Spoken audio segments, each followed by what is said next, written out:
आज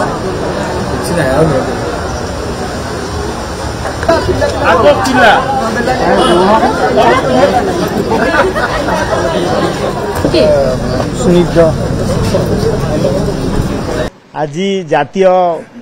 blood donors day ए अवसर में समस्त को शुभेच्छा जनाऊँ पूरा ओडिशावासी को यही सचेतनता कार्यक्रम करने आज सिंबलिक हिसाब रे आज गोटे आमर rally state level capital hospital में होची किसी ब्लड डोनर्स को इठी आमे तांको ब्लड दउछंती गोटे मेसेज दिया होची 30टा जाक आमर डिस्ट्रिक्ट हेडक्वार्टर में आज ये प्रकार कार्यक्रम करा होची रक्तदान महापुण्य आपण ब्लड दियंतु निरोग रुहंतु एवं गोटे ब्लड आपणकर 3 जनकर जीवन बंचेबो यही मेसेज समस्त ओडिशावासी को आम दौचु एवं अनुरोध करुच्ची जे जरूरत समय जितेबाला रोगी दरकार पड़ुची